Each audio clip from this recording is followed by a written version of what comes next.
accueille avec nous ici des étudiants de prépa littéraire qui spontanément ont souhaité aussi participer au projet. Donc c'est un projet qui s'enrichit. L'idée c'est de vous donner plein de petites astuces, de petits conseils qui vont vous servir le jour du concours.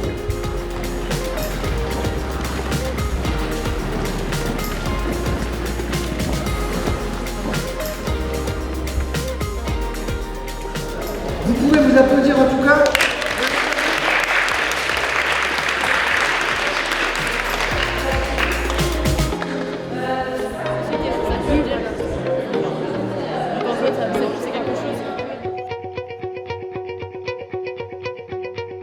Le projet en fait rentre dans les cordées de la réussite. On avait déjà une cordée avec le collège et moi en fait début d'été je voulais travailler avec un collège REP+ autour de l'éloquence parce qu'on avait d'un côté des étudiants en classe préparatoire qui travaillent beaucoup sur la dimension orale et d'un autre côté des collégiens qui retrouvent cette dimension orale au brevet des collèges mais aussi au lycée. Les cordées de la réussite, l'idée c'est de lier deux établissements, donc ça peut être des degrés différents et l'idée c'est que l'établissement qui est en cordée, il y a un effet de levier si vous voulez et puis c'est dans cette dynamique d'ouverture des potentialités pour éventuellement des établissements qui sont dans des quartiers prioritaires de la ville. Tu vois ce que je veux dire?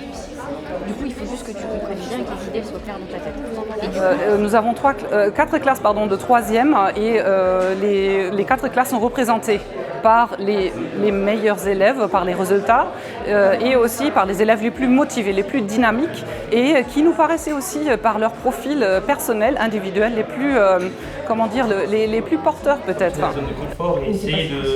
Je trouve que l'idée de pouvoir bien travailler son éloquence, c'est quelque chose qui est vraiment enrichissant pour tout le monde. Mais dans mon parcours scolaire, et j'ai réussi à remonter aussi, donc je voulais qu'ils prennent exemple sur nous et qu'ils comprennent qu'on n'est pas des élèves qui ont eu toujours des 18 de moyenne et qu'avec un peu de volonté, enfin avec beaucoup de volonté, on peut toujours obtenir quelque chose pour lequel on sera satisfait.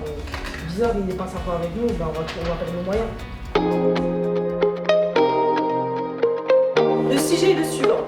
N'est-il pas temps d'arrêter le progrès ?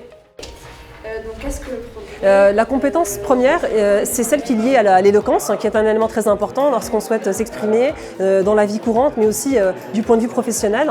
Et puis c'est aussi lutter contre l'autocensure, dont très fréquemment sont victimes ces jeunes dans les quartiers prioritaires de la ville.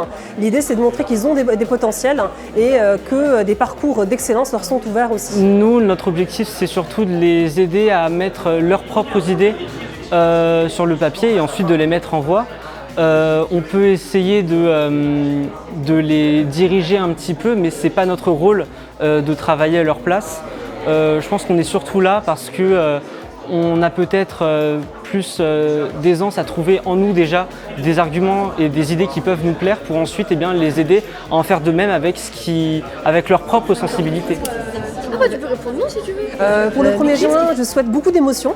Et puis c'est aussi la concrétisation d'un long projet et pour moi c'est aussi un peu de manière artistique on va dire l'école de la République parce qu'on va vraiment avoir des jeunes qui vont être mélangés donc voilà vraiment une forte dimension émotionnelle et humaine. Regarde-moi Eva, si tu veux y arriver, moi je sais que tu peux y arriver.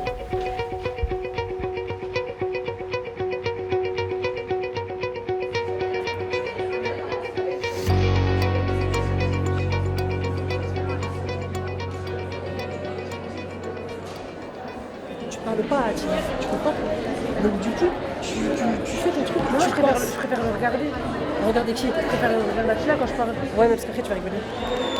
Ah, c'est pour ça.